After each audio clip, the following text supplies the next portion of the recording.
কোরআনে কারিমের এই তেলাওয়াত শ্রবণ করো। ওয়াইদা কুরিআল কোরআন ফাসতামিউ লাহু ওয়া আনসিতু। যদি এই কাজটা করা যায়, মানে কোরআনের তেলাওয়াত হইতেছে, আমি নীরবতার সাথে এবং মনোযোগের সাথে কোরআনে কারিমের তেলাওয়াত যদি শুনতে পারি, তাহলে আল্লাহ বলেন লাআল্লাকুম তুরহামুন, তাহলে তোমাদের উপর আল্লাহর পক্ষ থেকে রহমত নাযিল হবে। সুবহানাল্লাহ। তো রহমত নাযিল, রহমত দরকার নাই এমন কোনো মুসলমান তো মনে হয় নাই। কারণ আল্লাহর রহম শুধুমাত্র এক ব্যাপারেই দরকার এমন না, আমাদের দুনিয়ার সব কাজে, সব কর্মে, সব কথায়, সব উঠায় বসায়, সব জায়গায় আল্লাহর রহমত আমাদের প্রয়োজন আছে। আল্লাহর রহমত ছাড়া আমাদের কোনো কাজের পরিপূর্ণতা আসবে না, এটাই বাস্তবতা। আল্লাহর রহমত ছাড়া কোনো কাজের পরিপূর্ণতা আমাদের জীবনে আসবে না। এটা বোঝার জন্য ছোট্ট উদাহরণ, এক ব্যক্তি 200 টাকা পুঁজি নিয়ে বাদাম বিক্রি করা শুরু করছে। বাদাম, এই ব্যক্তির উপর আল্লাহর রহমত নাযিল হয়েছে। এই 200 টাকার পুঁজি থেকে শুরু করে আস্তে আস্তে আস্তে আস্তে এই ব্যক্তি বড় হইতে হইতে, ব্যবসা বাড়াইতে বাড়াইতে গ্রুপ অফ ইন্ডাস্ট্রিজের মালিক হয়ে যায়। ঠিক না? বেশি দূরে যাওয়ার দরকার নাই। এই দেশেরই বহু বড় শিল্পপতিদের জীবনী তো এরকম আছে। একজন বলছে 700 টাকা নিয়ে ঢাকা আসছিলাম, আরেকজনে বলছে শুধু 70 টাকা নিয়ে ঢাকা আসছে, বাড়ি থেকে ভাড়াটা নিয়ে চলে আসছে। তো এরকম বহু উদাহরণ আমাদের দেশে আছে। আবার আরেক ব্যক্তি দেখবেন 1000 কোটি টাকা নিয়েও কি শুরু করছে, কিছুদিন পরে কি হয়ে গেছে, দেউলিয়া হয়ে গেছে। বাহ্যিক যত কারণেই থাকুক, অন্তর্নিহিত কারণ মূলত আল্লাহর রহমত। অন্তর্নিহিত কারণ মূলত আল্লাহর রহমত।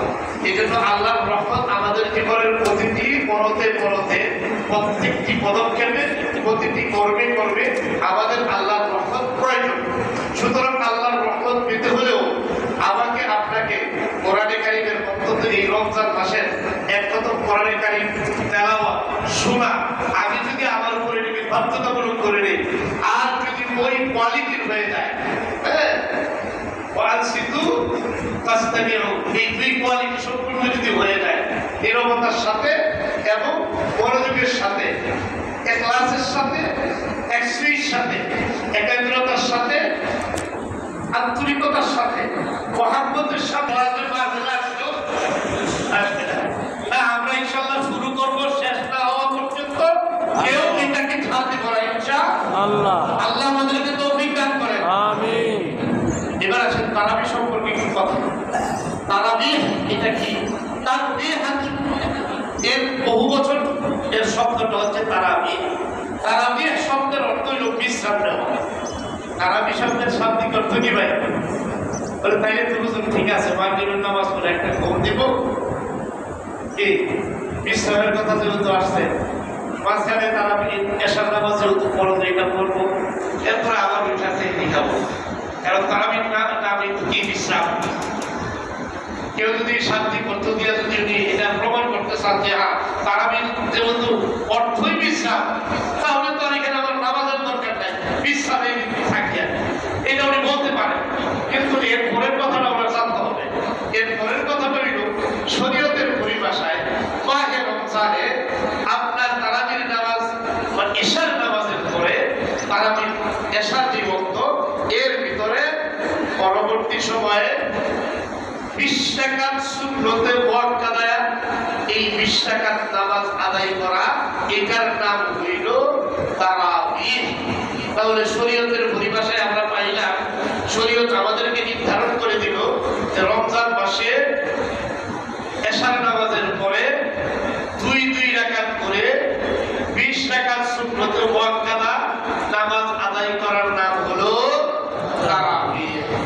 হ্যাঁ, এই 20 রাকাত নামাজ আদায় করতে গিয়ে আমরা প্রতি 4 রাকাত অন্তর অন্তর একেবারে সামান্য কিছু সময় যে বসি, এটার নাম হইল কি? বিশ্রাম। তারাবিহ, এটার নাম হইল কি? বিশ্রাম। সুতরাং নামাজ বাদ দিয়ে শুধু বিশ্রাম করার আর সুযোগ নাই, নামাজ পড়তে হবে।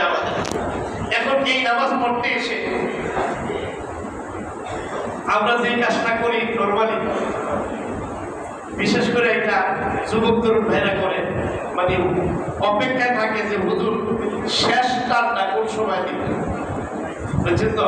তারা পিছনে বসে কর্ম করে, কথা বলে, আবার ওই যে দেখানো যায়, মাঝে মধ্যে মনে হয় কেউ চাও খাইতে চায়, বুঝছেন না? ঘুরে ঘিরে আসেন, আইসার পরে দেখেন যে হুজুর শেষ টানটা কোন সময় দেয়, লাল এবার বলছে যে এই যাওয়ার সময় দিচ্ছে, দৌড়ে আইসা পিছনে আসলে কিছু বুঝছিলেন। আর এমনটা না করা, তাহলে আপনি আমি কি হয়ে যাবো, ওই সব থেকে কি হয়ে যাবো, বঞ্চিত হয়ে যাবে। এমনটা না করা, এটা আদবের সাথে। কারণ আপনি মনে করেন না যে এটা তো তারাবির নামাজ আর ওটা খরচ করা, আর আমাদের ভিতরে কোনো কি নেই, পার্থক্য নেই। সব তো আপনার আপনার মানে ভূমিকাটা কি, আপনার অ্যাটিটিউডটা কি, আপনি কিভাবে এটাকে আদায় করতেছেন, সেইটার উপর নির্ভর করবে আপনার সব কি পরিমাণ। এই জন্য আমরা কি করা, একেবারে খুব মনোযোগের সাথে কি করা, নামাজটা আদায় করা, এটা আমরা করতে হবে। তারাবির নামাজ 20 টাকার 20 টাকাতেই, এর বাইরে আর কোনো কথা নেই। যে ভাই মানে না, ওই ভাইয়ের সাথে আমাদের কোনো কথাও নাই, উনিও আমার ভাই। আমার কথা হয়েছে, যদি নামাজ পড়লে সওয়াব হয়, নামাজ পড়লে সওয়াব হয়, তো এটা তো ঠিক আছে নাকি? তাইলে সওয়াবই যদি হয়, তাইলে আমি কম সওয়াবের নামাজ পড়তাম কেন? 8 টাকার কে লেগে পড়তাম? আমি বেশি পড়লে বেশি পাবো সওয়াব, ঠিক না? বেশি পড়লে বেশি পাবো সওয়াব, ঠিক না? আচ্ছা, ওই বিতর্কে আমরা যাবই না। শুধু একটা হাদিস শোনাই আপনাদেরকে, আলাইকুম বিসুন্নতি ওয়া সুন্নাতিল খুলাফাইর রাশিদিন আল মাহদিয়িন বিআইহিম ইক্তাদাইতুম ইহতাদাইতুম। আল্লাহর রাসূল বলেন, আমার সুন্নাত আমার খুলাফায়ে রাশিদিনের সুন্নতের উপরে যারা আমল করবে, তো নবীর সুন্নাত আর যার খলিফা, এই খলিফাকে বলা হয় খুলাফায়ে রাশিদা। আল্লাহ রাসূল বলেন আমার সুন্নাত আর এই চার খলিফা খুলাফায়ে রাশিদার সুন্নাত, এই সুন্নতের উপর যারা আমল করবে, বিআইহিম ইক্তাদাইতুম ইহতাদাইতুম, তারা এদেরকে ইক্তেদা করলে, এদের উপর ভরসা করলে, এদের মতো করে আমল করলে ওই লোকগুলো হেদায়েত পেয়ে যাবে।